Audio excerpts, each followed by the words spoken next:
KGF 3 एक सम्राट की कहानी है, वहीं ख़त्म नहीं होती। जहाँ लोग रोज सोचते हैं वहाँ से शुरू होती है, जहाँ इतिहास उसे खो देता है। समुद्र में गहराई में एक गुप्त गुफा, वहीं कुछ डायमरसोन के एक विशाल धातु के ट्रक को खींच रहे हैं। जैसे वे के ट्रक खोलते ही कैमरा जूम करता है। भीतर सोने की सलाखों के साथ एक चैन और कपड़ा है।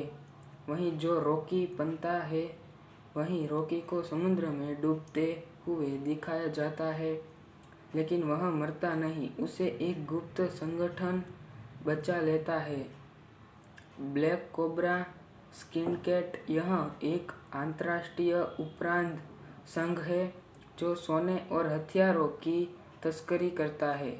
रॉकी को होश आता है। उसे आंखों में वही चमक और जुनून, वही खुद को नई दुश्मनों के बीच पाता है। अब उसे सिर्फ केजीएफ के ही बिल्कुल पूरे विश्वास पर राज करना है। भारत में हलचल। इधर भारत में सरकार मान चुकी थी कि रॉकी पर चुका है, लेकिन अचानक देश के अलग अलग हिस्सों में उसके गतिविधियां दिखने छाया फैला रहा है।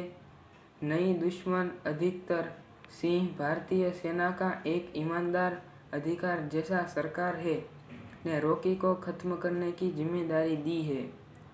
केजीएफ की वापसी।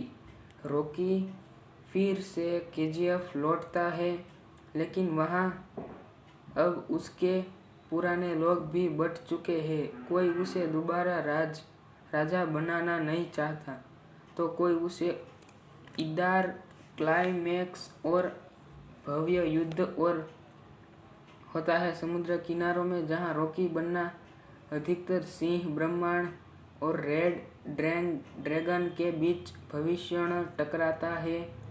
अंत में धूल और आग बीच एक आवाज गूंजती है, नाम याद रखना, रॉकी जिंदा है। Screen black out. KGF chapter 3 the last important coming soon. क्या आप इस कहानी में कोई बदलाव चाहते हैं या नया ट्विस्ट छोड़ना चाहते हैं? केजीएफ चैप्टर 3 अधिपति। शैली एक्शन ड्रामा थ्रिलर। भाषा हिंदी।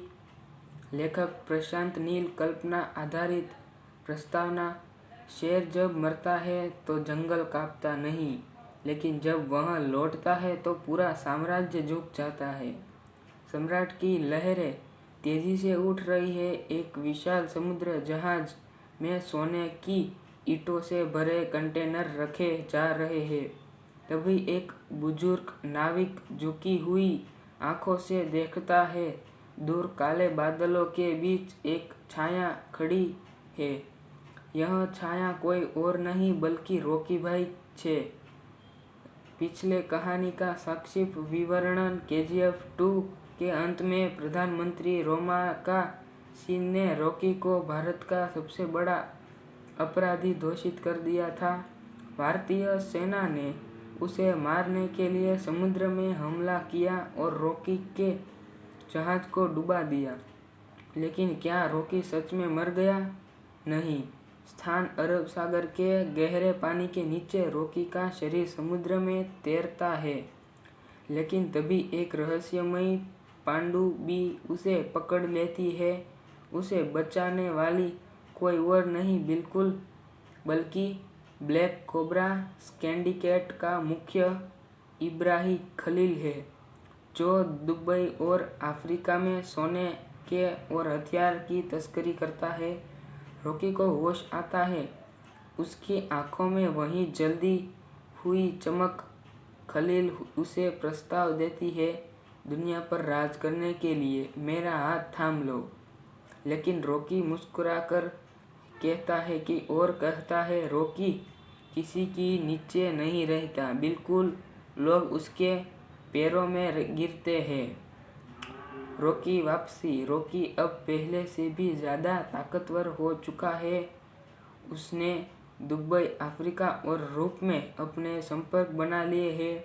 उसकी नई ताकतें हैं ब्लैक कोबरा स्कैंडियम, माधवपुर, रूसी अंडरवर्ल्ड, हथियारों के सप्लाई, अफ्रीका सोने का खानदानों का नियंत्रण।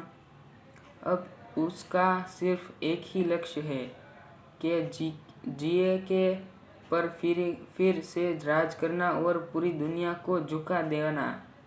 युद्ध की तैयारी। रॉकी अपने सेना तैयार करता है, एक महायुद्ध की योजना बनता है।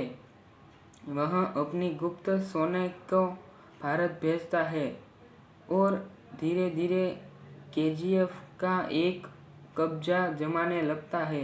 दूसरी तरफ सिंह और संदीप रेड्डी को पता चल जाता है कि रॉकी जिंदा है। अधिकताज की सिंह कहता है अगर वह बचकर आया तो सिक्का मतलब है कि अब वही पूरी दुनिया को जलाने आया है। केजीएफ के खानदान में एक भव्य युद्ध होता है। रॉकी बनाम अधिकतर सिंह और संदीप रेड्डी। रॉकी अपनी पूरी ताकत से लड़ता है, हजारों गोलियां चलती है, विस्फोट पर केजीएफ जलने लगता है। आखिर में रॉकी संदीप रेड्डी को मार देता है और अधिराज सिंह को गंभीर रूप में घायल कर देता है। जैसे ही युद्ध समाप्त होता है, पूरा भारत टीवी पर देखता है कि रॉकी फिर से एक राज बन चुका है। लेकिन तभी एक नया ट्विस्ट आता है। अंतर्राष्ट्रीय एजेंसियां जब रॉकी के पकड़ने के लिए भारत आ रही है, रॉकी अपने सिंहासन पर बैठा हुआ है। वह एक सागर जला देता है। हल्की उसे हंसता है। अब असली खेल शुरू होगा। केजीएफ 3 चैप्टर में रॉकी की वापसी को दिखाया गया है। यहाँ एक भारत ही नहीं बिल्कुल पूरी दुनिया पर राज करने के लिए तैयार है। यह फिल्म और भी ज़्यादा एक्शन, ड्रामा और थ्रिल से भरी होगी। क्या आप इस कहानी में कोई नया मोड़ जोड़ना चाहते हैं?